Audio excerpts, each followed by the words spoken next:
Congratulations, you found it. The one video that you've been looking for that actually teaches you how to wholesale real estate step by step from start to finish for 100% free. This is the one that if you just give it your full attention and watch it all the way through, you're going to get the complete step-by-step guide on the wholesaling process, free contract templates, and more importantly, what they mean so you don't accidentally sign something without understanding it, how to find sellers, buyers, and what to say to them, how to price your offers correctly, aka getting your numbers right, how an escrow agent or a title company works so you can, get paid. And on top of just knowing all of that, I'm going to give you practical bonuses that you can actually use today for 100% free, including our offer calculator, our scripts for talking to sellers and buyers, our marketing templates like business cards, websites, social media posts, access to our private wholesaling community, and best of all, a custom ChatGPT that we specifically trained to help you close more deals. Do not sleep on this last one because it's like having a 24/7 wholesaling mentor in your pocket to guide you through any deal you could possibly imagine. I use this on literally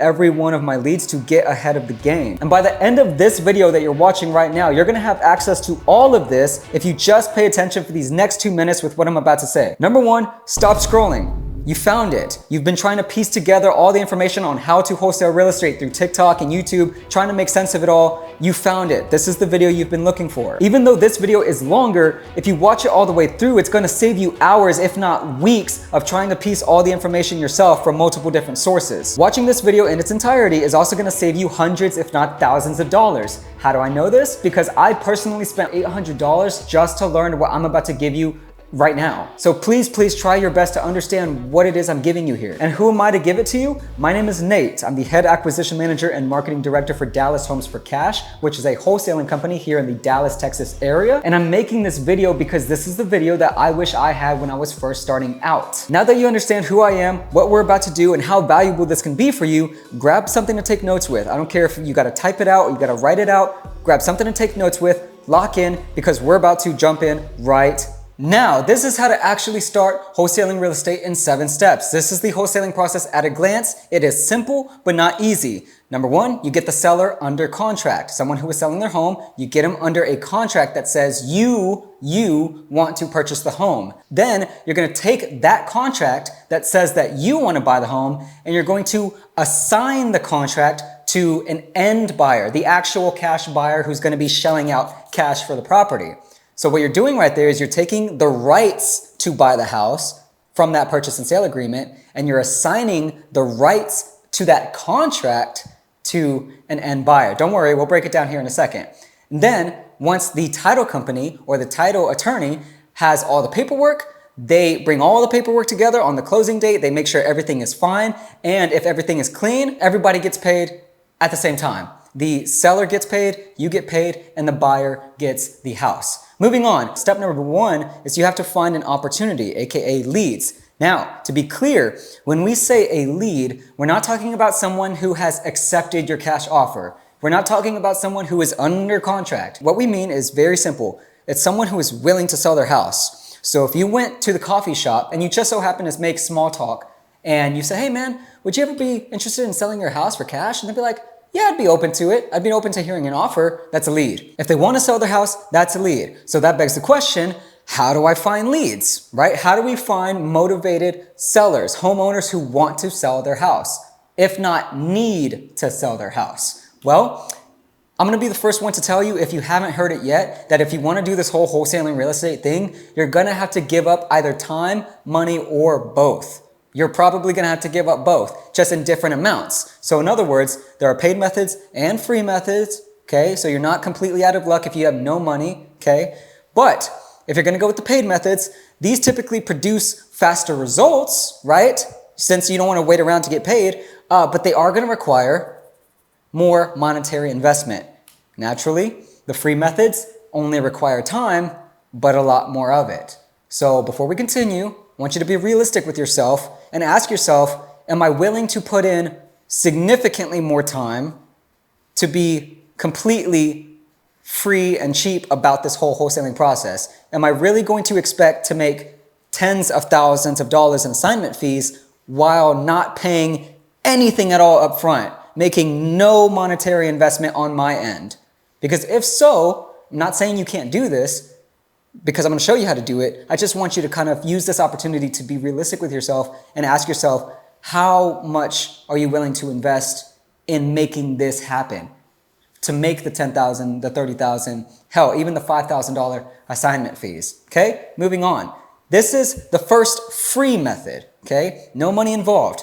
You go on Zillow and you're looking for for sale by owner listings. These are the properties that are not listed by a real estate agent. These are properties where the homeowner themselves went onto Zillow and essentially put up a for sale by owner sign just on the internet. I'm going to Zillow.com right now and I'm going to put in my target area. So in my particular instance, I'm looking at Dallas, Texas. I go ahead and hit enter. So I'm making sure that up here, I have the for sale tab selected. I'm going to go over to more, right? And I'm going to only select the one that says owner posted, because other properties are going to be those properties listed by an agent and you're not going to be direct to seller on those. So I only have owner posted selected, and now I'm going to click apply. So now everything that I'm seeing here are those FSBOs, those for sale by owner listings, to where if I click on any of them, I'm going to have the direct contact information right here on Zillow. That is their phone number, because that's how they're able to list the property on Zillow in the first place. So I know that if I call or text that number, I'm going to be speaking directly to the seller. More importantly, I can see exactly what they're asking for here. So here's an important tip if it wasn't obvious already. If you are trying to wholesale this deal, meaning you're trying to get this property under contract and then assign it to an end buyer, don't get it under contract for the same price or higher than they have it listed on Zillow for. You would be very surprised how many beginners make this mistake. They'll go on Zillow, they'll see that this property is listed for $339,000, then they'll say, yeah, I'll buy it, and then they'll try to assign it higher to an end buyer for like $345,000 and make $6,000 in the middle. Well, what's the problem with that picture? If, let's say I'm your end buyer, you bring the deal to me, the first thing I'm going to ask you for is the address. And then the first thing I'm going to do is I'm going to type it into Google. And if I see that the property is listed for sale by owner and their phone number is right there for less than what you brought it to me for, well, you're not really adding anything of value, are you? You need to be bringing the deal for not just less than what the owner listed it for, but also in a way to where it makes sense for me to acquire that property as an investment. And we're going to get into that in just a second when we talk about getting your offer right. So in case you missed it, do not go on Zillow and do for sale by owners and then offer them what they're asking for and then expect to turn around and assign it for higher to an end buyer, because it doesn't add any value to the deal. And a real serious cash buyer could just go to the owner for less. Tip number 2 on this strategy is you can go to sort and then sort by newest and then scroll all the way to the bottom. Because what happens if you sort by newest and then scroll all the way to the bottom? Well, now you're looking at the properties that were listed for the longest. So if I click on this last listing right here, I can see that this was listed for 114 days on Zillow. So that kind of gives you a little bit of leverage when you are calling the homeowner and you just kind of bring it up. Hey, I noticed that this house has been listed on Zillow for 114 days. Have you had anybody offer you anything close to your asking price? How did that go? Okay, something. So it's going to be a different game than trying to call the person who listed it yesterday and still thinks that their asking price is reasonable, compared to one of these older listings where the reality is right there in their face and you're able to kind of use that as a little bit of leverage for your negotiation. Now, I also hate that I have to say this, but I've seen too many beginners get caught up trying to wholesale on market properties. Now, there's nothing wrong about this. As a matter of fact, one of the greatest of all time, Jerry Norton, is very big on wholesaling on market properties. But let's be very clear here. On market means you're going to be dealing with an agent, meaning you're not going to be direct to seller. This is somebody who has gone to an agent and is having them list the property on their behalf to represent them as the seller. So what that means is if you come on here on Zillow.com or Redfin or Realtor.com or wherever, and you're not looking at FSBOs, for sale by owners, and you have agent listed properties, you're going to have all the homes that are for sale in the area. Whoopee. That's not necessarily better, because any one of these properties is going to say for sale, sure. So now you think you're onto something until you try to contact the owner, and the best you can do is talk to an agent representing them. Now, can you still make an offer to an agent? Yes, but you need to be able to understand that most of the time, when somebody is going to list on market, the house isn't going to be as distressed as most of the off-market properties. And by distressed, I mean they're in a tough situation, like the house is falling apart or they're behind on their mortgage or somebody just died and they need cash right now. On-market properties that are listed with an agent typically have a lot more time on their hands because they know it's gonna take anywhere between 3 to 6 months for the house to sell. And these people, including the agent, are expecting top dollar because again, the agent makes commission off of the purchase price. So they're not going to be as keen to hearing your low cash offer. In short, free method number 1 is Zillow for sale by owner listings. Now here's the caveat that you need to understand with that method. Because you didn't want to spend any money, because it's free, and because it's as easy as I just showed you right now, anybody can do it, including the other wholesalers and investors in your area. So when you're looking at FSBOs on Zillow, yeah, it's off market. Yeah, you'll be direct to seller. Yeah, you can make your low cash offer with no agent in the way, but everyone can see that, meaning you're probably not going to be the first person who's called them with the same pitch. If you're familiar with the term for the streets, that's what Zillow FSBOs are. They're for the streets. They're for everybody. Anybody can get a piece of that. That takes us to the second free method, which is a little bit more exclusive because it's still free to do, but it requires a little bit more brain cells to actually do. So not everybody is doing it all at once. Free method number 2 involves government lists. What I mean by government lists is there is public information that your county releases every month about certain properties that are undergoing a certain process. The biggest example being foreclosure notices. Imagine you took out a mortgage, a loan to buy a house. Well, something happened and now you can't make that mortgage payment every single month.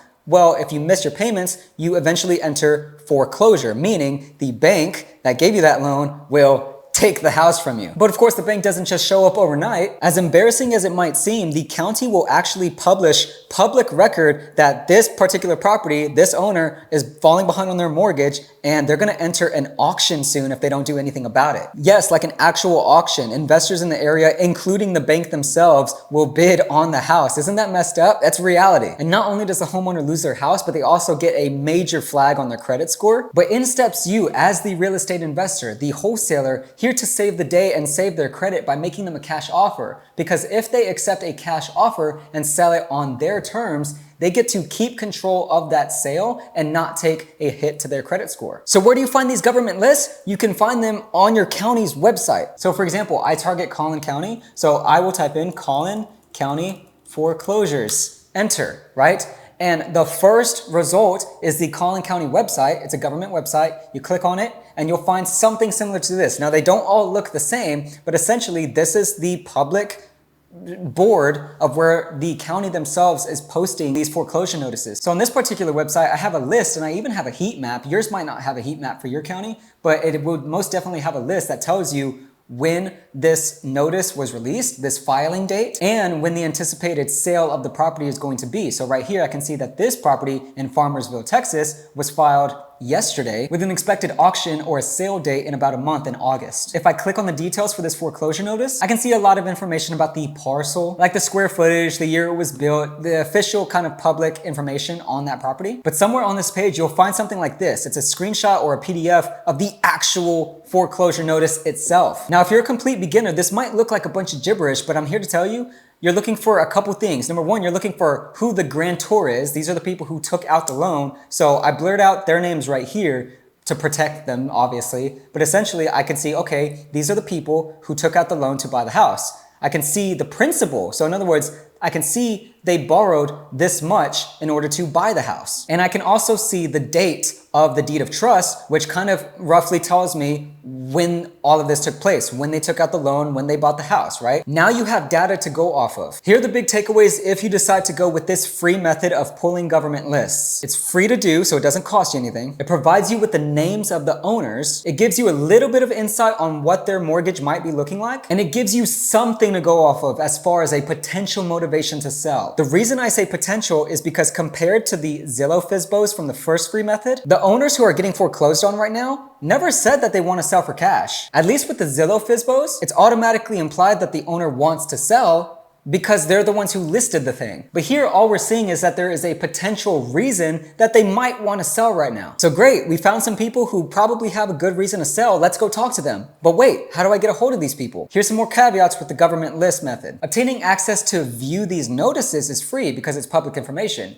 Their phone numbers, That's a different story. This is the part where we start to blend the free and paid methods. It's up to you to decide how much you'd like to invest in this business. This next part is all about finding accurate contact info for the homeowners. That way you can contact them, find out if they actually want to sell the property, and make your offer. There are 2 free ways that instantly come to mind. Number 1 is you show up to their property and knock on the door. Knock, knock, knock. They open the door. You say, "Hi, my name is so-and-so. Are you the owner of this property?" And they're going to look at you like, what's it to you? What do you want? And you're going to say, "Yeah, my partners and I are investors in the area, and we're actually wondering if you're looking to sell this property by chance." And they're either going to tell you to kick rocks and get off their lawn, or best case scenario, they'll be like, "Well, what's your offer?" But I'm getting ahead of myself. That is the first completely free way to get in contact with the homeowners, is to go to the property and knock until you talk to somebody who knows the owner or is the owner. But of course, that requires gas, time, bravery to actually go up and knock. So here's another completely free method you could do. TruePeopleSearch.com.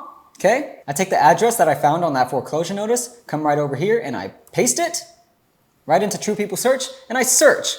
Now, what it's going to give me is kind of like the yellow pages of the internet. There's a saying in life that you get what you pay for. True People Search is free. I'm going to say that again. You get what you pay for. Now, what happened here is whenever I put that address into True People Search, it gave me 6 different names, all different ages with different contact information. But 6 people don't own the house. So who's the owner? Who do I actually need to talk to? Who's in charge? Well, typically, and this isn't always 100% accurate, it'll typically be the person at the top. But this is where you'll want to actually use your brain for just a second. Remember, on the foreclosure notice, what did we have? The names of the people who took out the mortgage, the people who actually bought the house. So in this particular example, his first name is Johnny. So I can go over to True People Search. So based on the evidence and the data that I collected completely for free, I can infer that Mr. Johnny is one of the 2 owners that I need to speak to directly about selling this property. So when I click on View Details and I scroll down, I eventually find a list of phone numbers. Now, one thing that I like about True People Search is that it's pretty good on their possible primary phone, but that isn't always a 100% guarantee. So if you didn't know this already, let me be the first to tell you that if you're not going to be spending any money on what we call skip tracing, or software that provides really, really accurate contact info, you're gonna have to get comfortable with the idea of calling phone numbers multiple times and they weren't even the right phone number to begin with. But in this particular scenario, True People Search is telling me that this is a possible primary phone for Mr. Johnny because it's using data that was last reported April 2025, which was at the time of this video last month. So as you saw with those 2 free methods right there, the Zillow Fizbos, the government list, the True People Search, you can do the thing. You can find motivated sellers, off-market deals without spending any money. Sure, it's possible. Does that mean it's efficient? Does that mean it's not going to take a lot of time and effort on your end to actually focus and give your true effort and put real effort into?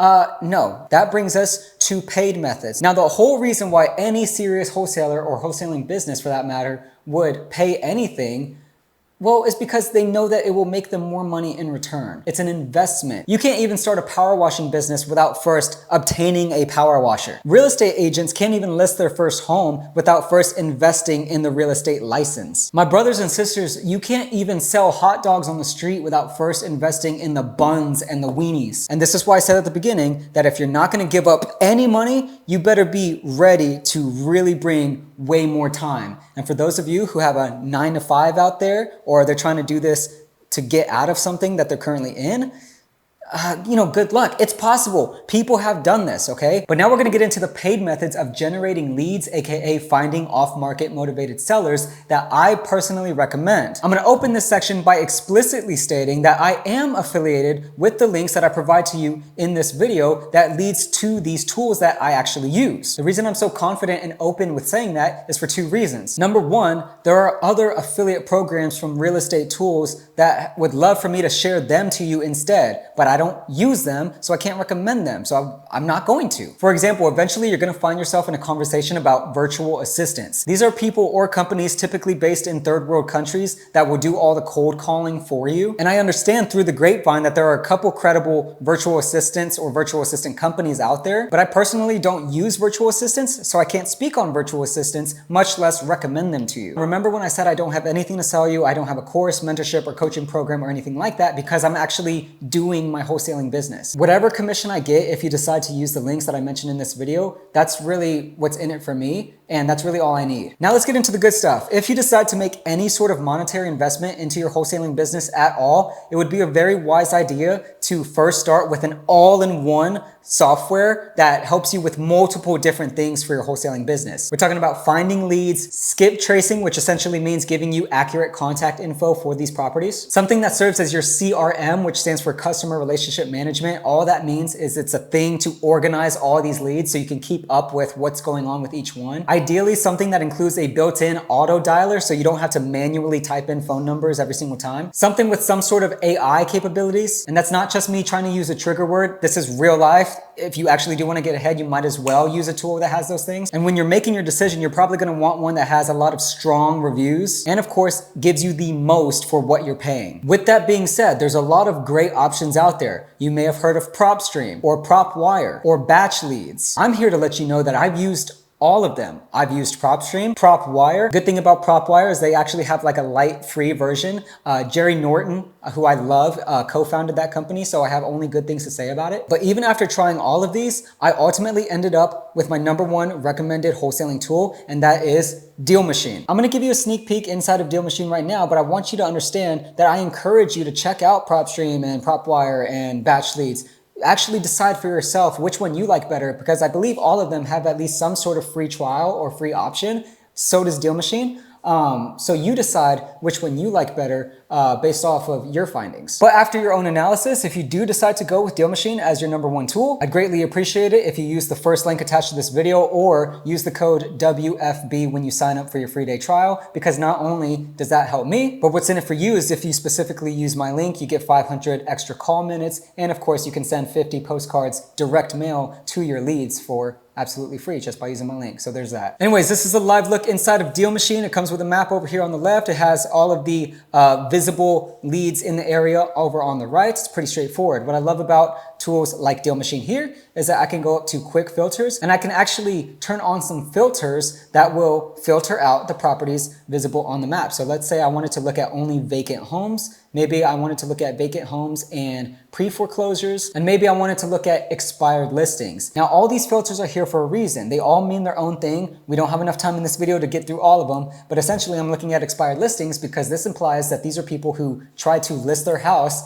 and it failed. Nobody bought it. That means they listed a little too high, so they might be open to coming down a little bit lower now that the market was able to tell them what the house is really worth. Vacant homes, I think that speaks for itself. And then of course we talked about pre-foreclosures. What DealMachine essentially does is it's able to pull those government lists that we did in the last section, but constantly and from like all over the country. Of course, I can select my property type. I can look at multifamily if I wanted to, but I want to focus mainly on single family. What's cool about this is it not only gives me all the properties that I'm looking for, but it also shows me a heat map. So I can tell right here, this area over here is hot for those properties that I am looking for. If I click on one of these properties here, I get all the information I could possibly ask for. I can see an estimate on how much equity they put in, recent sales. I can see the sale history, of course, but really cool is I don't have to go far to find the contact information. So remember, in the free methods, we had to actually go to the county site, find the list, use our eyes to actually like find the name, then go to True People Search and take a guess at who the real person is. But right here inside of DealMachine, all I had to do was click the property and I can see the owner right here. I can see that the owner is this woman named Alexis, and I can see that there's already contact info on file for Alexis here. If I click this phone number, there it is right there. So, you know, it's pretty straightforward. Another cool thing inside of DealMachine is that it pulls MLS data. And what that means is that's the data that real estate agents have access to. Right here, when I click on the comps tab for any given property, it'll show me the other properties in the area, the comparable properties that are very similar, like they have the same bedroom or bathroom, square footage, and they were recently sold. This is the same MLS data that real estate agents use to properly assess the sales and the market in the area so they can understand where it makes sense to list that home at. And you're gonna see later why this tool becomes especially handy whenever you're trying to make your offer for the home. DealMachine can also serve as your CRM. Again, that's your customer relationship management. They're not customers, that's just what it's called. You use it to organize all the leads that you're gonna be dealing with so you know where they're at in the process and what you need to do next. DealMachine also has a dialer feature, which is really, really cool. Watch this. I can select all of these right here, all of these leads that I've selected and put into my list of leads, and I can just press this call button and look what happens. Down here, it started the dialer. So I don't have to worry about typing in every single phone number manually and calling again, do you guys see what's happening on the screen? It's transcribing what's going on, and it's transcribing what I'm saying, and below that, I can use AI to say, what should I say? Dude, it's literally guiding me through the cold call as it's happening. This is what I'm talking about when I'm talking about AI features. Watch this. And you're seeing right here that even though she didn't pick up, I'm still getting a summary of what did happen. I'm telling you, DealMachine's built-in AI will take what the seller's saying, transcribe it, take what you're saying, transcribe it, and not only will it give you a summary after the fact, but it will guide you during the call. And I just think that's so cool. Check it out when you have the time. And if you look into all of your options and you decide you want to give DealMachine an honest try, you can get a free 7-day trial plus all the bonuses I mentioned earlier just by using my link, the first link attached to this video, or by using my code WFB when you sign up. Anyways, I appreciate it in advance if you do. Moving on. This last strategy I'm going to show you is going to be the fastest way to find off-market motivated sellers. It is the most guaranteed way, and it's also the most exclusive, with the exception of spending thousands of dollars on your own Facebook ads, your billboards, or TV commercials. This strategy is called the pay per lead method, and it is the strategy that I use to acquire most of my leads right now. And before I show you exactly what I use, it's important for you to understand why investors like myself use this in the first place. Personally speaking, I like using most of my time to get straight to business, talking to homeowners who have already confirmed that they want to sell, but they haven't listed it for sale by owner, they haven't listed it with an agent, and no other real estate investors or wholesalers know that they're trying to sell their house except for me. We're talking about 100% exclusive here. Unless you're spending thousands of dollars to run your own Facebook ads, or you have your own billboard somewhere, or radio commercials, the pay per lead method is the fastest way to get exclusive off-market leads instantly. There are pay per lead companies that will run their own Facebook ads. They will hire cold callers to call these lists like we mentioned earlier, and then they'll naturally get these leads just like you would if you did it yourself. But the difference is they take those exclusive inbound leads that they get and then they sell them outright to investors and wholesalers like you and me. In case you're still not quite getting it, the pay per lead method is essentially a shortcut. It allows you to skip the line and get past that first part of cold calling random people or doing your own marketing. Think of it like a fast pass that instantly puts you to the part where you want to be at, talking to actual off-market motivated sellers without all the tedious cold calling, marketing, door knocking, or whatever. That is why I personally choose to allocate most of my capital towards pay per lead, because again, I like getting straight to business. I like using SpeedToLead because it's very simple. I understand it. I like all the AI features that they have. They often host educational live streams with professional wholesalers. And don't just take my word for it. SpeedToLead is backed and endorsed by Jerry Norton, RJ Bates, and I'm a really big fan of how consistent they are with doing their specials, which allows you to get some pretty high quality leads for a lot cheaper than you might expect. We're gonna dive into this in just a second, but if you wanna check it out for yourself, I would highly suggest you go to buywholesaleleads.com. That is going to direct you to my affiliate link for SpeedToLead. But don't just do it to support me. When you use my link, buywholesaleleads.com, you'll actually get a free $50 bonus into your account when you sign up. And that's not chump change either. I'll show you how far those $50 could get you right here. This is a live look at my SpeedToLead dashboard. Right now we're inside the lead feed. And so all the leads that they're getting from across the nation, from their Google ads, their Facebook ads, from their cold callers, are all being verified by their team. And once a lead has been verified as a confirmed off-market motivated seller, this is where it shows up. They analyze how strong that lead is, and then they put them right here for people like you and me to purchase. Now, here's where a lot of beginners freak out when they first get in here. They start scrolling down and they see price tags like $334 for one lead or $234 for one lead. And before you let that scare you away from considering SpeedToLead or any pay per lead method, allow me to show you all the little tips and tricks on how I make the most of my SpeedToLead and get high quality leads on a budget. The reason why these leads are so expensive is because these are like their most exclusive. They just came in, nobody else knows about it. These are hot. And the sooner you call a lead after they filled out a form on a website or they just got done talking to the virtual assistant, the more likely you are to get them while they're hot and close the deal. Now, depending on the market that they're in and all of the data on the seller's motivation, condition, timeline, and asking price that the first line callers already collected for you, that's how they decide how much this lead is worth. There are three main kinds of leads on SpeedToLead: exclusive lead, active lead, and sale leads. So if you see a lead that you like and it says exclusive lead, that means you can click on buy lead and you'll have the option to choose your exclusivity window.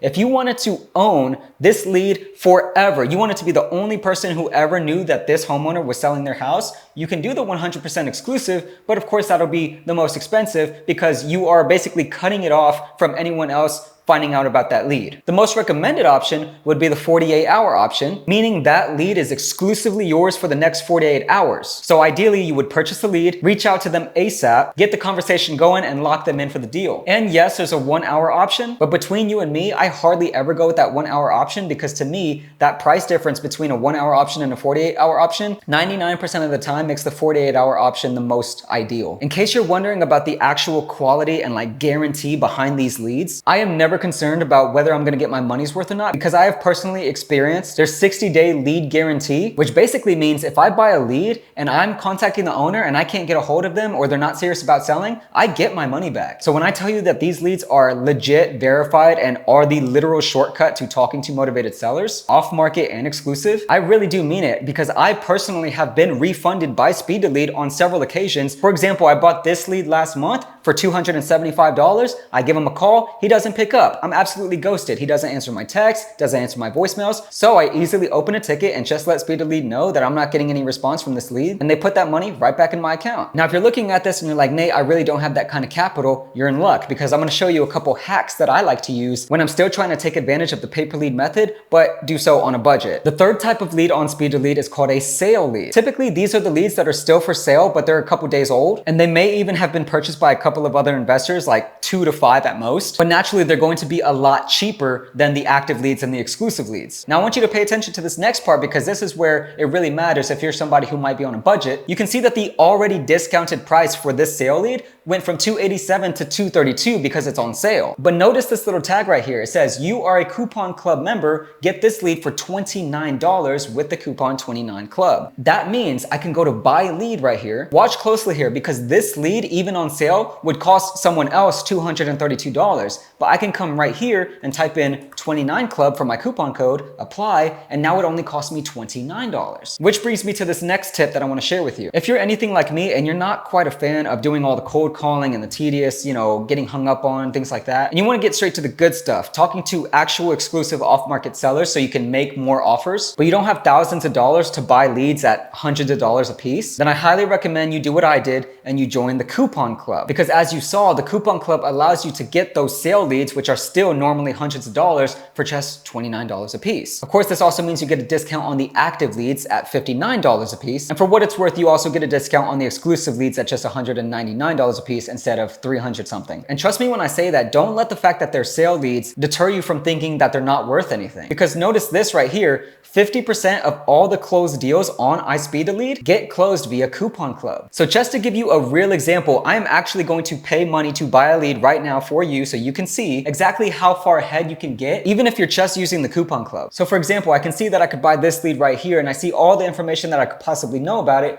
before I even buy the lead. I can see the seller's motivation is that they are downsizing. I can see that the property is owner occupied, meaning the owner is living there currently. I can see that they want to sell ASAP. It's not listed with an agent. And because I have premium mode turned on, I can also see some additional information that the seller provided as well. Over here next to this eyeball, I can see that the average sold comps are floating around $321,000. So that kind of gives me an idea on where that house is sitting at currently price-wise. I can click on that eyeball and I even get some comps that SpeedToLead already provided, which basically tells me, hey, even though you haven't bought this lead yet, here are some other properties that are pretty similar so you can kind of get an idea of what kind of lead this is. Now, if you're still not impressed, watch this next part because over here I have a couple AI compute credits. These are credits that you get every month with your coupon club membership. And I can use these credits to unlock the AI call summary and even the AI call strategy and script. So if I'm still thinking about buying this lead, I can click this one right here, use one of my credits, and this is what I'm getting. Now, don't get confused here. This is not an AI bot calling the owner. These are real humans reaching out to the seller to do all the warming up for you. By the time you purchase a lead, somebody has already reached out and already done all the chit chat warming them up for you. And this AI call summary is giving you the summary of how that call went. Now this is an A+ lead for a reason. You can see that not only is it vacant and they want to sell fast, but the reason for why they're selling is because they inherited the property from a recently deceased family member. Now this is something that when you handle it with actual care and sensitivity, you can not only close a deal, but also make a positive impact in the world. So the seller's motivation is that there was a death in the family, inherited property. I can look over here at the AI call summary and it says that the homeowner stated they are selling because the property belonged to their mother who recently passed away.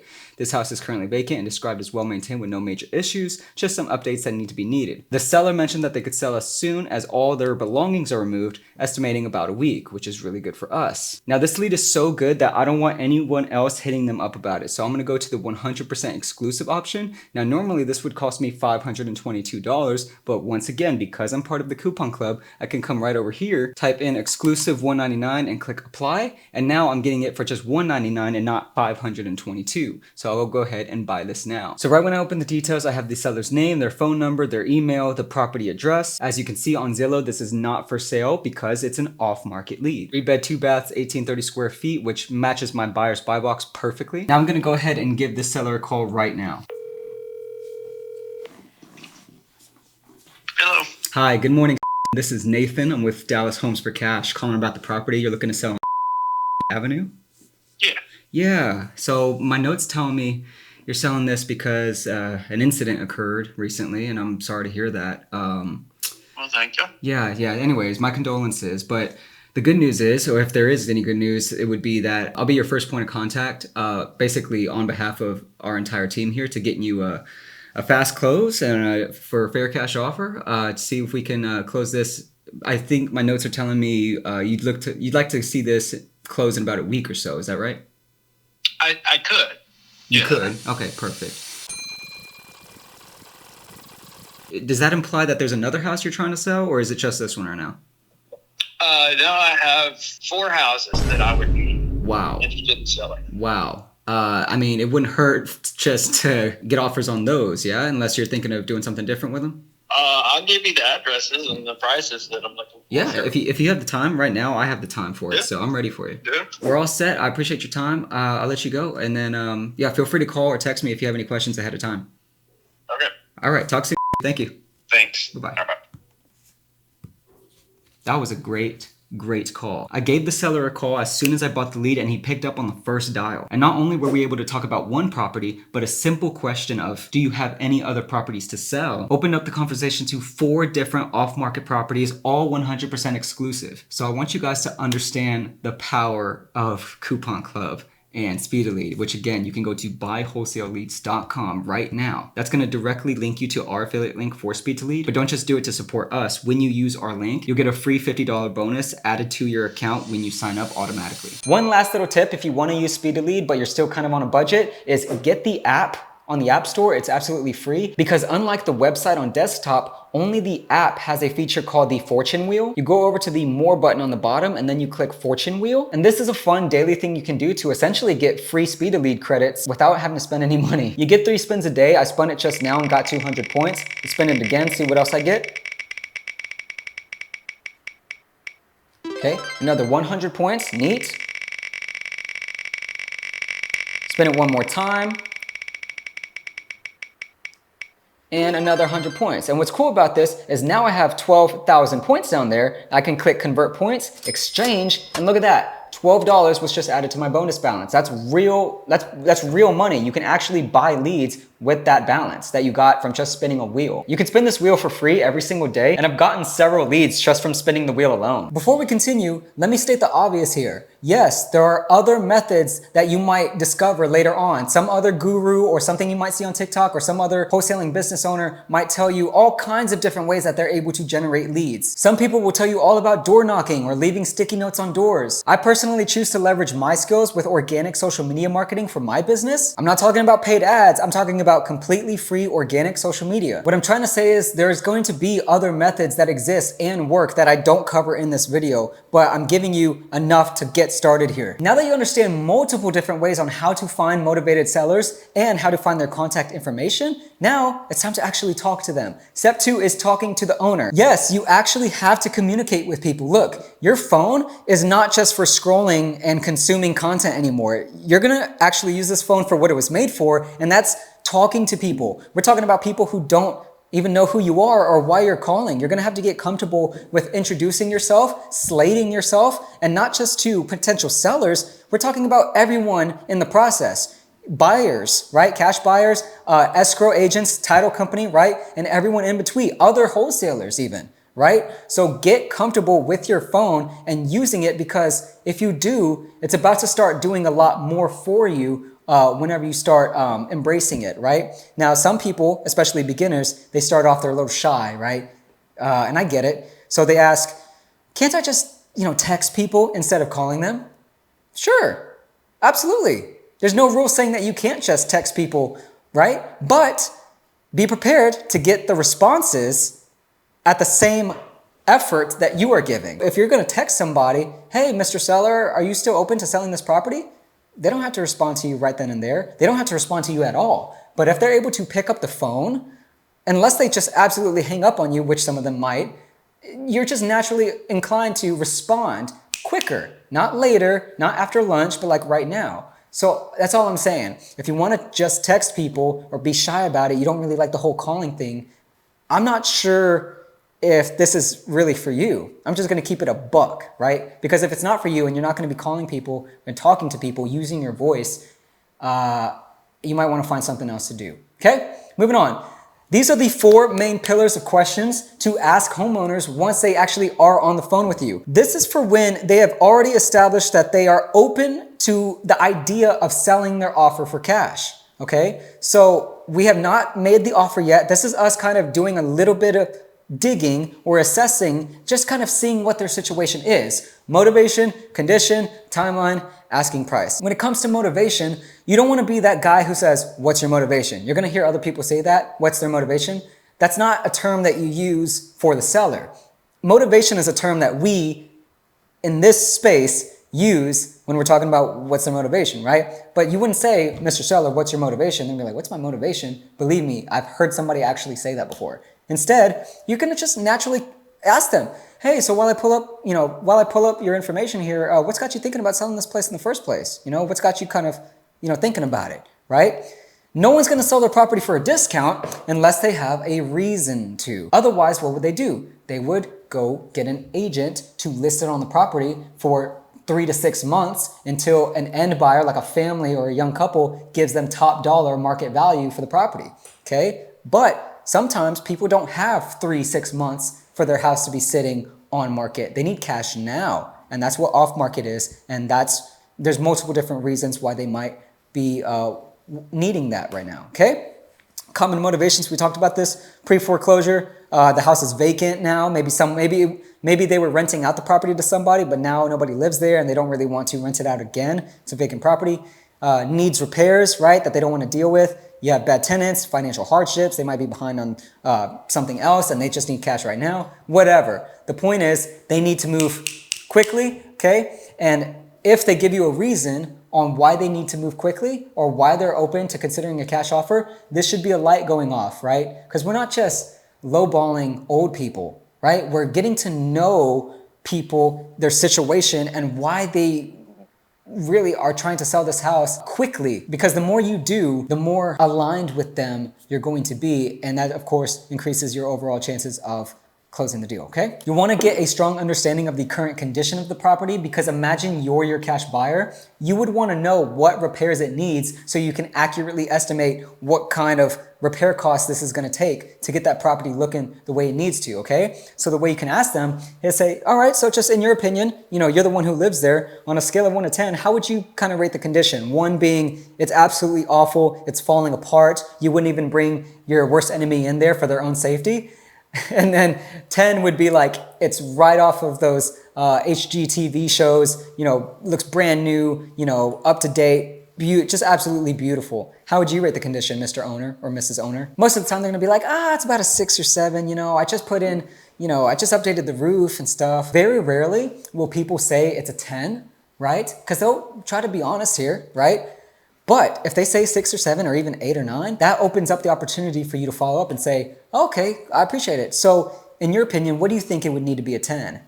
What just happened there is you're asking them to be honest about what renovations or repairs it needs the most, because what's going to come to mind is going to be the most obvious thing. So they said, it's about a 6 or 7. Well, then what does it need to be a 10? Well, they're going to say, well, if you wanted it to be like one of those HGTV shows, you'd probably have to update the cabinets, probably put in some new flooring. The kitchen could probably be updated, or probably like a new fridge. Our fridge is kind of busted right now. Things like that. And when they start talking, that's you.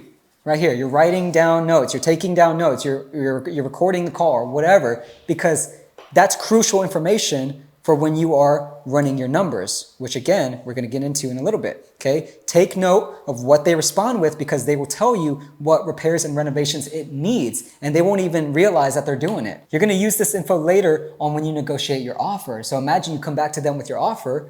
Well, now you're kind of validating the reasoning behind your offer. Oh yeah, well, you mentioned, we'd have to update the living room, right? We are taking into account, the shed in the back, as you mentioned, right? You're using their words against them per se. No, you're validating your low cash offer in a way to where it doesn't just seem like a low ball for the sake of lowballing. You see what I'm saying? All right? Timeline, this is important. Imagine they accept your cash offer, but they're not ready to move until next month. You need to know these things, right? So this is where you can just naturally, casually say, Mr. Seller, one thing people love about working with me or working with us or whatever is that I'm flexible with closing timelines. So everyone's situation is different. We know that, but typically we like to close in 7 days, 30 days, whatever you like to close in. Some people love that. Other people want more time. Kind of just makes me a little curious. What kind of timeline would work best for you and your household, you and your family?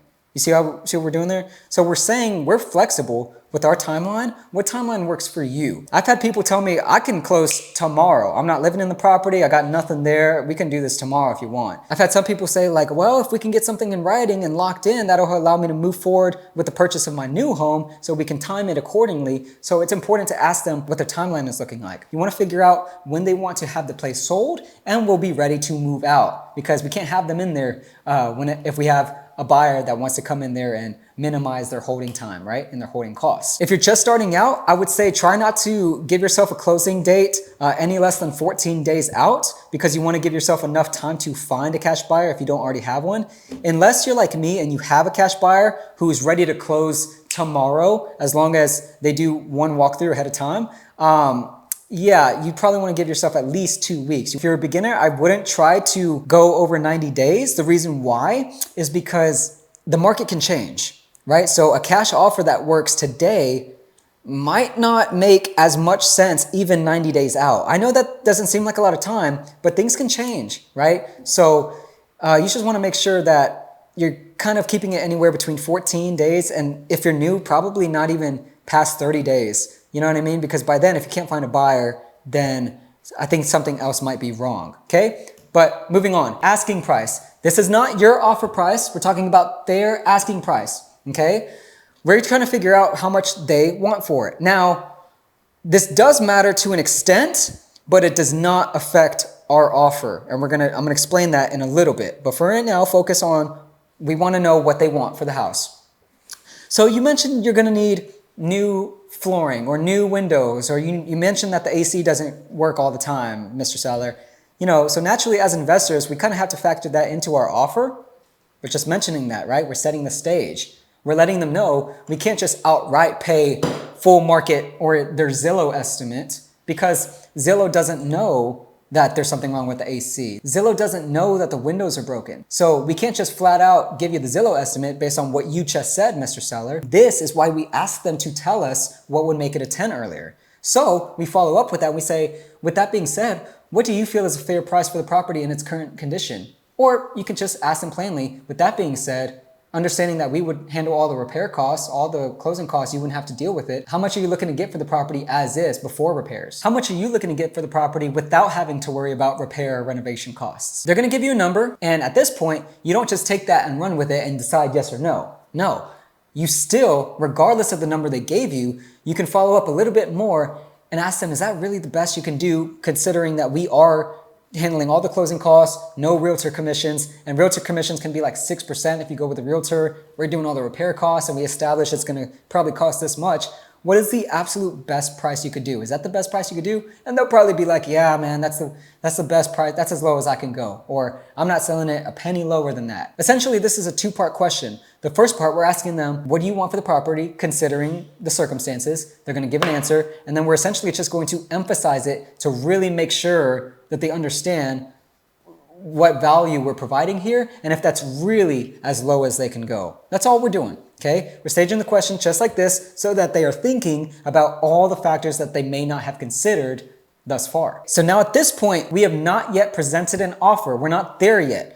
All we have done is we got their motivation, learned a little bit about the condition, a little bit about their timeline, and of course, the lowest possible asking price that they have. But when it comes to the condition, unfortunately, the reality is we can't just take the seller's word for it. Some of them might not even be trying to lie or cover up anything, but there are some instances where they'll just leave crucial information out that severely impacts our numbers, which is why it's important to get up-to-date photos, okay? So there are 4 ways to get up-to-date current photos of the property. Number 1, just ask the seller. Well, Mr. Seller, if you wouldn't mind just sending us some up-to-date photos of the property, that'll allow us to send you an offer much, much faster. That'll be a big help for us. Number 2, you can go take photos yourself. If you're local to the area, you can arrange that with the seller if you would like somebody on Facebook or Craigslist or Angie's List or whatever, and pay them $50 to go take some pictures of the property. Just make sure that they're getting literally every photo imaginable of the property. Or sometimes the photos on Zillow, Realtor.com, or Redfin,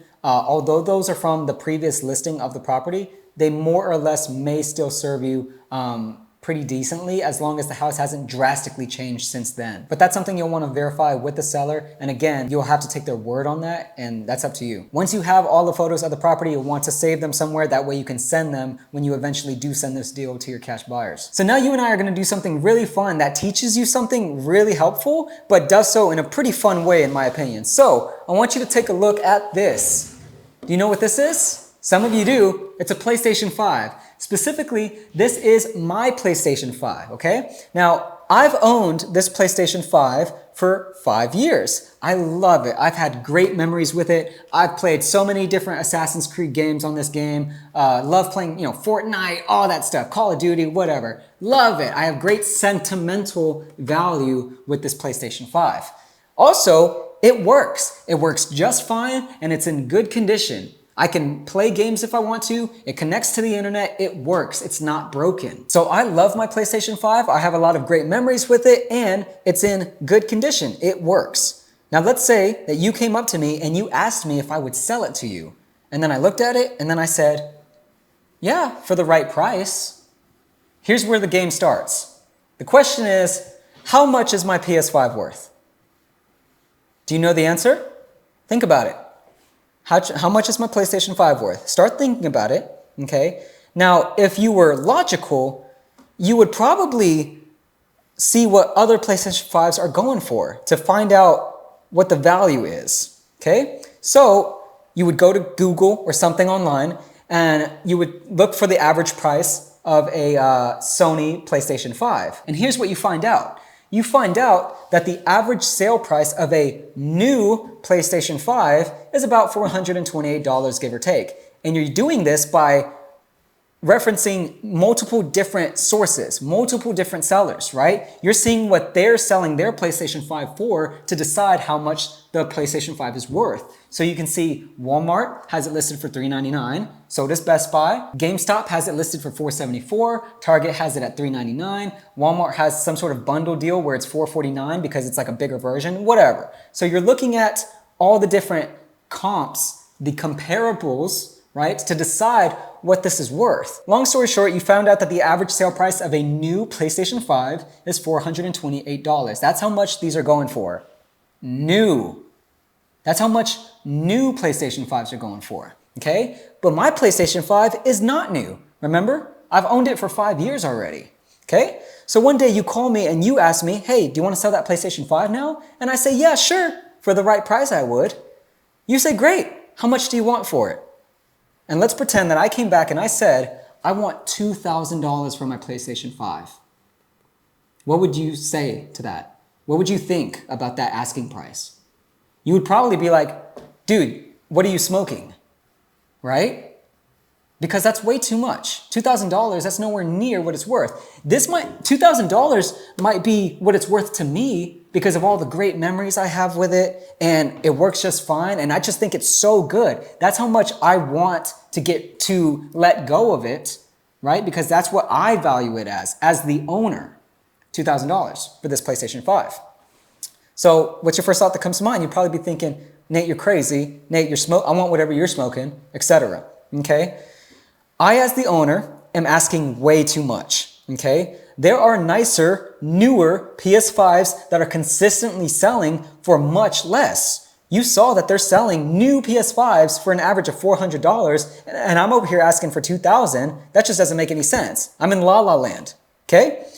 So now you try to negotiate with me because you're a good wholesaler and you're trying to, get a good deal, right? You're like, oh, I'm gonna lowball this guy. I'm gonna get a real good deal. So you think that you're gonna negotiate with me to come down on my asking price. So you're trying to use every negotiation tactic out there to get me to drop my asking price lower. And you were successful. You did it. It worked. Whatever you said to me to get me to feel like, all right, I'll come down on my price, it actually worked. Because you managed to talk me into coming down an entire $1,000 off my asking price. And you and I come to an agreement of $1,000. Congratulations. You're a successful negotiator. You successfully talked me down an entire $1,000 off my asking price. Good for you. But what's the problem with this picture? Do you see it? The average sale price of a new PlayStation 5 is $428, and you just got me under contract, locked up to a legally binding agreement for my used PlayStation 5 for $1,000. You just locked yourself into a bad deal, even though you successfully negotiated with me and got me to come down on my asking price. So, why are we talking about video game consoles, and what does this have to do with wholesaling real estate? Because too many beginners, I see, are making the same huge mistake when they're making their cash offers, okay? They think that just because they negotiated the seller down lower than the seller's asking price, that they have a good deal. That's not the case. I could have asked for $1 million. If I asked for $1 million for my PlayStation and you got me down to $500,000, it's still overpriced. So what is the principle? What's the takeaway lesson here? It means it doesn't matter what the seller wants. When it comes to your offer, when it comes to calculating your offer for the home, what the seller wants for it has nothing to do with what your offer should be. Okay? So in our hypothetical scenario, just because you successfully negotiated and got me to lower my asking price, it's still a bad deal compared to what the market says it's worth. Okay? Real estate is no different. What the seller's asking for the property has nothing to do with what you should offer for the property. So if the seller's asking price doesn't matter, then what does matter? It's what the market says it's worth. How do you find out what the market says a house is worth? By calculating your ARV, which stands for after repair value. Of course, we are talking about the typical flip here. We're not gonna get into the advanced stuff of novations and as-is value and all that stuff. Right now, we're focusing on the traditional wholesale model. You're calculating your after repair value. And what that means is you're calculating what the house could be worth after you fix it up. Not in its current condition with all the repairs that it needs. You're trying to figure out how much could you sell this house for after you do all the repairs and the renovation to make it look a lot better. A flip. How much could you sell it for after you flip it? So you find after repair value by seeing what other renovated homes in that area sold for recently, right? Because you're basically comparing, hey, what could I possibly sell this house for? You're looking at what other houses sold for in a renovated condition in that area. You do this by running comps. You run comps by finding at least 3 similar properties that have been renovated and flipped in that neighborhood, in that area, and finding their average sale price. Thus, the average sale price of your comps is your ARV. So how do you find comparable properties? Once again, I'll show you the free, slower way and then the paid, faster way. For example, let's say I was trying to run comps for this property here in Las Vegas. The main things I'm gonna be looking at are the bedrooms, the bathrooms, and the square footage. So 4 beds, 3 baths, 2,200 square feet. Now I'm gonna get out of there and I will go up here into the filters. So instead of looking at houses that are for sale, I wanna see houses that were recently sold. So I'll click this, sold, apply, and then go over to beds and baths. I'm looking at 4 bedrooms, 3 bathrooms, but not just 4 plus and 3 plus, because that'll skew off my comps if I have 5 bedrooms or 4 bathrooms. I want to use exact match. I'm specifically looking for houses that have 4 bedrooms, 3 bathrooms. Okay? apply. But I also don't want to see houses that were sold in 2019 or 2010. No, I want to see houses that were sold recently, because that's going to give me the most accurate idea of what houses are being sold for right now. Okay, so I'll click on more, scroll all the way down, sold in the last 90 days or 6 months. I know a buyer of mine really likes to stick with 90 days, but 6 months, I know other buyers also like that. Anyways, you want something more recent, right? Now my subject property is right here. And when I click off and my filters are on, I don't see any. That's because there's no properties within this tiny frame. I'm so tight here on Zillow that nothing pops up because nothing matches. So I have to zoom out until I start seeing yellow bubbles, like this one at the top. It'll also propagate over here on the right.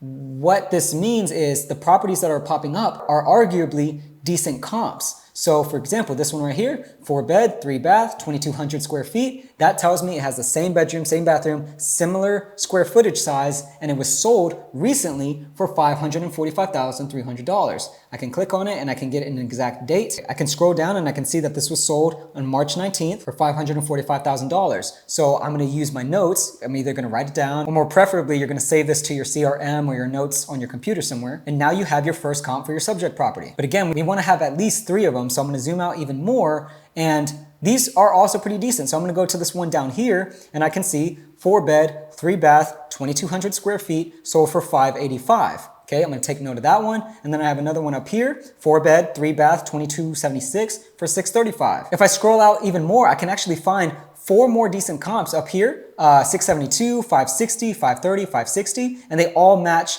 the similar bedrooms, similar bathrooms, similar square footage as my subject property. So I have like 7 decent comps right there. Now to find the average, it's not rocket science. I hope you were paying attention at least a little bit when they were teaching you averages in middle school. You basically take all of the sale prices and you divide it by the number of comps you have. 560 plus 560 plus 530 plus 672 plus 635 plus 545 plus 585 equals 4,087. But since I have 7 comps here, I'll divide it by 7, which brings me to an average of about $583,000. And that, boys and girls, ladies and gentlemen, is one free method you can use to find your ARV. However, as always, there is a caveat. If you're like me and you live in a non-disclosure state like Texas, that means you can't just go on Zillow and find the sold prices for the properties in your area. And that makes finding after repair value pretty difficult when you don't have data on what recently sold homes sold for. And that brings us back inside of DealMachine. So remember I said earlier, DealMachine not only gives you MLS data, the same data that real estate agents use for their job, but the beauty about this is even if you live in a non-disclosure state like Texas, you can click on this, go up here to the comps tab, and boom, just like that, we have the same data that real estate agents do, including the sale prices for comps in the area. It even does the hard part of calculating the ARV for you and giving you the ARV estimated value based on those comps that it pulled. This saves so much time and is again another one of the many reasons why I do recommend DealMachine if you are gonna invest something into your wholesaling business. Because again, I can click on any property, click on it, go over to the comps tab, and there it is. There's all the comps right there. They're all recently sold, gives me the ARV right there. If there's any outliers, I can just unselect them and it'll automatically calculate the new ARV. I do want you to take note of something though. When you are running comps, not every comp is a comp. So for example, the reason why I didn't include these 3 over here in our example as comps is because they cross a major road. Take note of that. If they cross a major road, buyers are gonna see that as kind of a deterrent and doesn't really quite seem as accurate as comps that are over in the same neighborhood, right? These things do make a difference. Or if you have a body of water near one of the comps and your subject property doesn't, well, that isn't quite accurate because being near a body of water does this to the value typically, and it's not as close to your subject property if your subject property isn't also close to a body of water like a beach or a river or something. Just be on the lookout for those kinds of things. Like you don't want to use a comp that's like right next door to the highway for your subject property that's in the middle of like a pleasant park, peaceful kind of neighborhood, you know what I mean? Now you have your comps and your ARV for the deal, but you still need a little bit more before you calculate your final max allowable offer for the property. And this is where we get into the mindset that you need to have right now when you are analyzing a deal. You must look at the deal from the eyes of who you're going to be selling this deal to. No one is going to buy the deal from you if there's no money in it for them. Remember, you're just assigning this deal to the cash buyer who's actually taking on the risk, the responsibility, the actual financial investment at the end of the day. The rule of thumb here is that assume that you're the one who's going to be paying out of pocket for for this property, let's say you had the means to, you would probably want to make sure this is a deal. So you would do everything in your power to make sure you're analyzing every single aspect of this deal to make sure that it makes sense and you'll be profitable. So now that you have your ARV thanks to your comps, you can now calculate your offer correctly. Are you ready for it? Here we go. ARV, you take the ARV and then you subtract the estimated repair costs, then you subtract your investor's profit, then you subtract the selling costs, you subtract the closing costs, and you subtract your desired assignment fee. And that number that you are left with is your max allowable offer. Max allowable offer. Let's say we did all this and we ended up with a max allowable offer of $200,000. You can't go any higher than that when you are presenting that to the seller. So yes, that means you're gonna have to start even lower than your max allowable offer.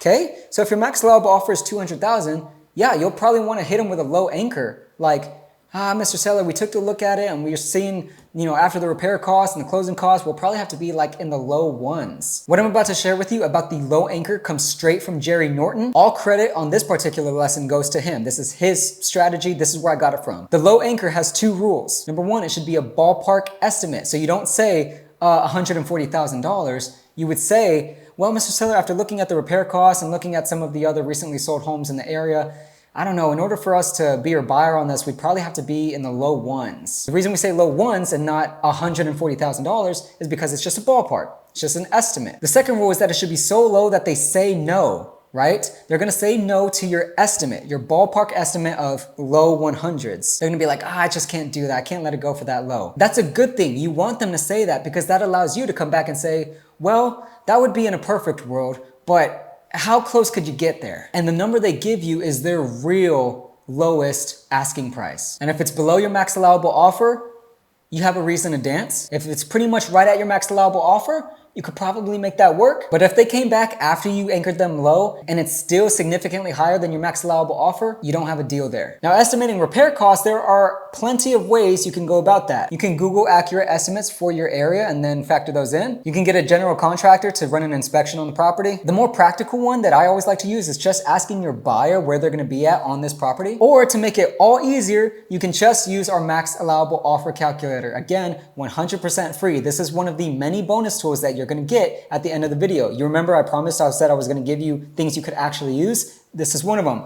The max allowable offer calculator. This is going to save you hours of headache trying to calculate your offers correctly, pen and paper, getting quotes from contractors, etc. right? You just input your ARV that you got from the comps, you put in the square footage, and you'll find out your max allowable offer in a matter of minutes instead of hours. It's a simple Google sheet, but it's very powerful. Watch the rest of this video to find out how you can access it for 100% free. Now it's time to talk all about contracts. It's important to understand the two main contracts involved in a typical wholesale deal. Number one is the purchase and sale agreement. This is the first contract in the wholesale process. And this is the contract between the seller and you, the wholesaler. Your end cash buyer is not involved on the purchase and sale agreement. The second contract you need to know is the assignment of contract, aka the assignment of the purchase and sale agreement. This is the agreement between you, the wholesaler, and the end cash buyer who's actually buying the property. This assignment of contract is basically saying that you are assigning your rights to the first contract over to the buyer on this contract. Purchase and sale agreement is for the seller and the wholesaler. Assignment of contract is for the wholesaler and the end buyer. Both of these are necessary for a traditional wholesale deal to happen. Now, I printed these out for demonstration purposes, but the reality is you're probably not even gonna have to touch a single piece of paper because thankfully we're not cavemen. And we live in a world where you can send contracts over the internet to sellers and buyers. So you can use a free tool like DocuSign or Sign Now or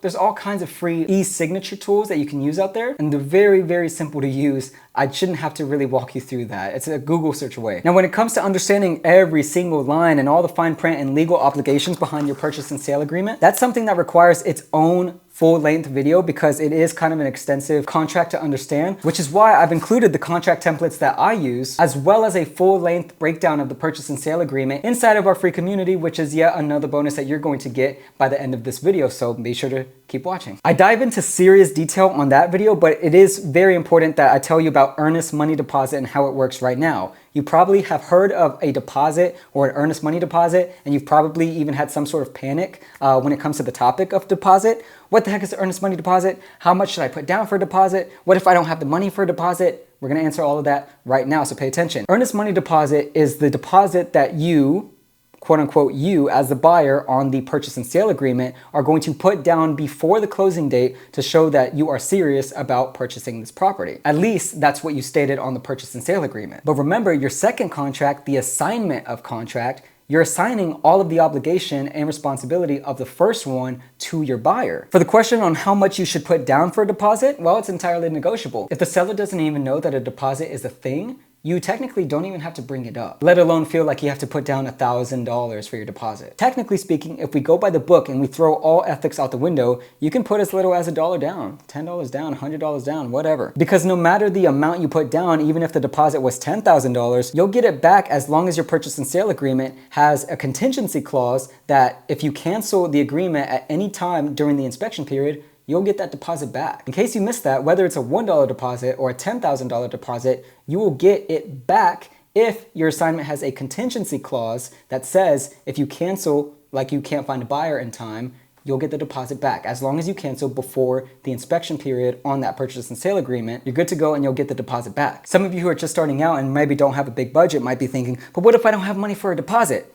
That's okay. If your seller doesn't mention a deposit, then you shouldn't either. Of course, once you're more established, it's a little bit more of an honorable thing to have some sort of deposit to show the seller and everyone involved that you're actually serious. But even if not, depending on how soon you can find a buyer, you can have the buyer pay the deposit for you. So for example, if you have a lead, but you're not necessarily under contract yet, and you go to one of your trusted buyers and you say, hey, where do you need to be at on this property? And they come back to you and say, this deal only works for us around $225,000. So in order to make a $10,000 assignment fee, you'd have to get the seller to agree to your offer of say $235,000. And since your buyer's already ready to go at that price, you don't have to necessarily worry about going to find a buyer, and you can have your buyer supplement that deposit right from the get-go. Now, this is the question that gets so many beginners right away, and it kind of makes them freak out a little bit. They think, what happens if I can't find a buyer in time and I need to back out? Do I still have to buy the house? Do I lose my deposit? Like what, they freak out. It's not that hard, but it is pretty important to understand, because if you don't understand how the inspection period, the contingency clause, and the earnest money deposit work here, you could wind up actually being on the hook for whatever your deposit was and not getting it back. Essentially, it goes like this. Take good note of this. Your contingency clause, aka your inspection period, right,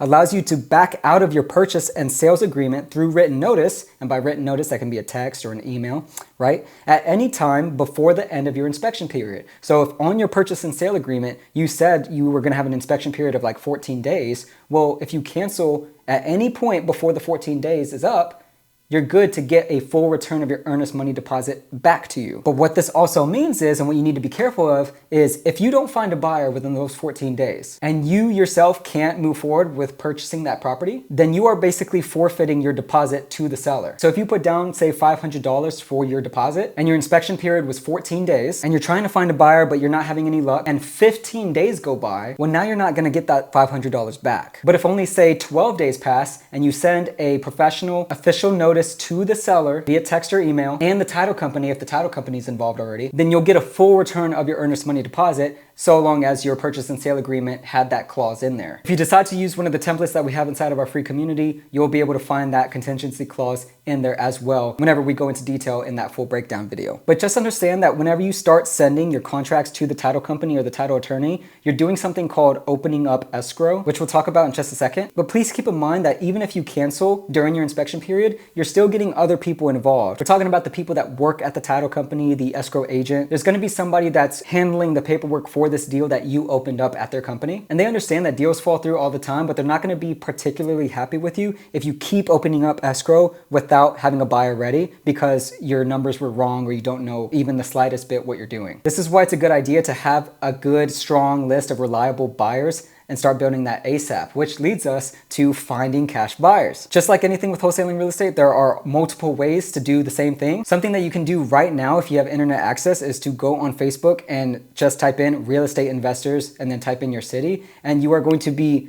overwhelmed with how many people are actively posting saying, hey, I'm looking for properties in this area. I'm looking for wholesalers who can send me deals. Literally just start scrolling. Go on Facebook, Real Estate Investors Dallas, Real Estate Investors Las Vegas, whatever. Join all the groups you can, and you'll more than likely come across posts from end buyers who say, I'm looking for properties in this area. Here's my criteria. Not only that, but you don't even really have to post half the time to find buyers in those groups, because you can just start scrolling and you can see the posts that have the most comments. And if you just spend 5 seconds looking at the conversation and the context of the post, more often than not, you'll find people who are already saying, hey, I'm a buyer, send me deals to this email address. So method number one for finding cash buyers is, of course, joining those free Facebook groups. Another strategy you can use to find people who are actively buying properties in your area is to go back on Zillow, but this time we're going to be looking for buyers, not sellers. So you find the properties that have been recently remodeled and renovated, because what that tells you is, oh, somebody clearly renovated this property because look at it and it recently sold. So again, you could use something like True People Search or DealMachine to skip trace who sold that property. You can even go as far as calling the agent who sold that property and represented the investor who sold it, and then asking them to put you in touch with their buyer, because they know that if they put you in touch with the buyer and you bring them more deals, then they're going to use them as an agent again. You see what I'm saying? I mean, I could go on for a good while. There's multiple ways to reverse engineer recently sold properties on Zillow and just backtrack and track down who flipped that house. And once again, you could just use DealMachine and get the contact info directly, get them on the phone and say, hey, I see that you just flipped this property. I actually have another house over in blah, blah, blah, just down the street. I'm a wholesaler. Would you want to take a look?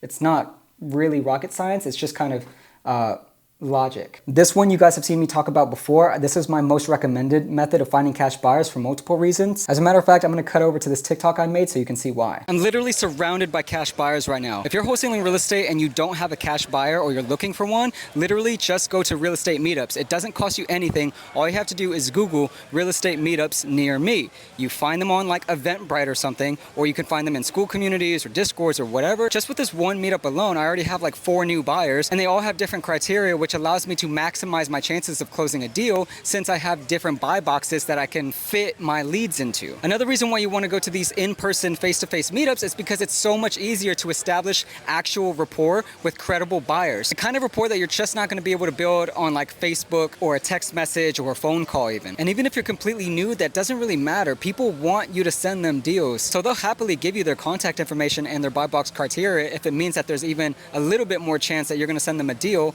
that makes them more money. And don't give me that excuse that you don't have a business card or anything like that, because there's a thing called Blink and it's free. It's actually super, super convenient. Everyone here has one. Create your digital business card, search for real estate meetups in your area, and I promise you, you'll have several cash buyers in your buyers list by the end of the week. So of course, there's more ways to find cash buyers. You can use your imagination, but if all else fails, you can always JV the deal. Now, JV stands for joint venture, and that essentially means you as a wholesaler would be partnering up with another wholesaler who has a buyer in their buyers list who actually would buy this deal that you have. Now, understand the implications of this though. You have the seller locked up at a good deal, and the other wholesaler is bringing the buyer who will actually make this deal happen. Neither of you can make this deal happen without the other. That's why typically whenever your acquisition, getting the seller under contract, is meeting the other wholesaler's disposition, assigning it to a buyer, it only makes sense that the typical scenario is that you guys would split it 50-50. For example, I work pretty closely with another wholesaler who actually suggested that I take 60% while he took 40%, because he understood that what I've done so far in the deal and how little effort it was for him to bring the buyer to the deal made splitting it 60 me, 40 him more than reasonable. So now at this point, you found a motivated seller, they want to sell, you ran the numbers, you calculated what a good deal actually is. Based on your calculation, you made your offer to the seller. After negotiation, they accepted your cash offer, and because you ran your numbers correctly, you also have a end cash buyer that you can assign the purchase and sale agreement to, which will ultimately leave you with a signed purchase and sale agreement and a signed assignment of contract. Now you would take both contracts and you send it to the escrow agent, aka the title company or title attorney. So an escrow agent is the umbrella term for what could be a title company or a title attorney depending on what state you're in. For example, if you live in Texas, you are in a title company state, meaning you're going to be sending your contracts to a title company. But if you live in a state like New York, you're going to be sending your contracts to a title attorney. Don't let the term attorney scare you. Title companies and title attorneys both handle your paperwork. It just depends on what state you're in. Now that you know that an escrow agent is a title company or a title attorney, it's important to understand how they actually work in the process. I want you to think of an escrow agent, a title company, or a title attorney as the referee in a game, right? Like football, basketball, soccer, whatever it is, who has no bias for either team. They're not biased for the seller, they're not biased for you as the wholesaler, they're not biased towards the buyer, they're just here to make sure that the game finishes. So how do you find a reputable title company or a title attorney to work with? The answer will shock you. Google it. Okay? Title companies in Dallas, Texas. Title attorneys in Baton Rouge, Louisiana. You might not even have to Google the title company yourself. What I do is if I know I have a buyer who's ready to buy this deal, I'll just ask him, what's your preferred title company? And then I'll just send both contracts to that title company to make things easier. And just in case you were wondering, no, you don't actually have to get up and drive to the title company, although you most definitely can do that. Again, we live in a world where we can send contracts and make transactions virtually. But if you're reaching out to a new title company or a title attorney for the first time, and you want to know exactly what to say, I'll let this TikTok I made explain it to you. This is what a title company looks like. And this is also what a title company looks like. If you're wholesaling real estate, no, you don't have to actually get up and drive to the title company and walk inside the building, although you definitely could do that. All you have to do is go to Google and type title companies near the city that you're going to be wholesaling in. Then Google is going to do its job and give you a bunch of results, and you're going to see the most trusted title companies in your market. Then you simply pick up the phone and give them a call and ask them, hi, I'm a wholesaler in the area. I was just reaching out to see if you guys typically work with wholesalers, purchase and sales agreements, assignment contracts, things of that nature. And they're going to say, of course we work with wholesalers. We've been doing this for 25 years. How can we help you? Or they're going to say, sorry, buddy, not us. Maybe try the other guys. Then you just go to the next listing and give them a call until you find a title company that works with wholesalers. If you do this correctly, this shouldn't take you any longer than a lunch break to find the title company that you're going to work with. Once the escrow agent has both contracts and the deposit has been submitted and the title is clean and there's really nothing else wrong with the property, the title doesn't come back with any issues, that's it. The escrow agent, the title company, will take it from there. Then on the closing date that you identified on your purchase and sale agreement, the escrow agent basically takes everything from everyone and gives it to who it needs to go to. So the seller gets their money, you as the wholesaler get your money, the assignment fee, and of course the buyer gets the title to the house, indicating that they now own it. Traditionally, the title company will ask you if you want a physical check or a wire transfer. Physical check is always fun because you can take a picture of it, it's kind of like a souvenir. But if you go with a wire transfer, of course, it's going to be a lot faster. It's honestly just up to you. And now that you're paid, congratulations, you understand the wholesaling process from start to finish.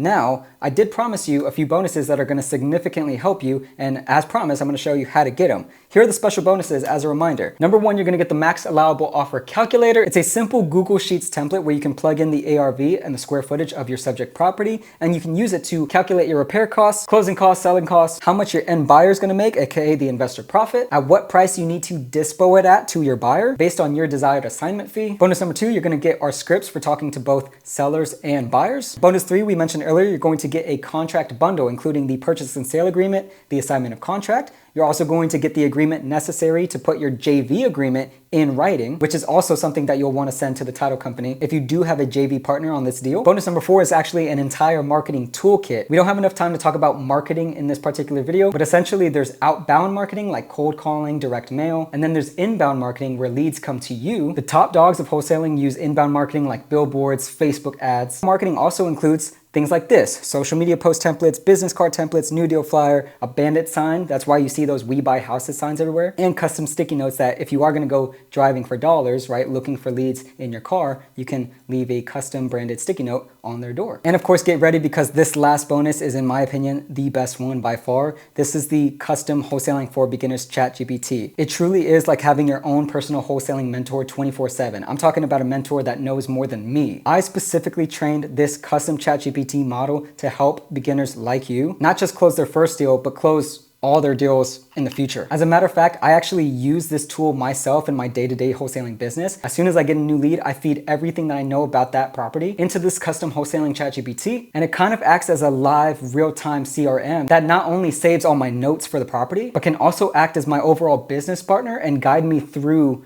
any given deal at any time. I want you to understand how valuable this free custom ChatGPT is, because if you understand what it is I'm giving you here, you'll understand that you won't have any more questions after this. You'll understand that there is no question that you can't answer instantly. And I can't believe that I have to explain this, but when I see people in TikTok comments or in other online wholesaling communities and they're asking like generic questions that they're so stuck on, I can't believe we live in a world to where not only Google exists, but literally this exists and it doesn't cost anything, and people still stay stuck on that one question that they have. And they'll ask wholesaling gurus in the comments, what about this? How does this work?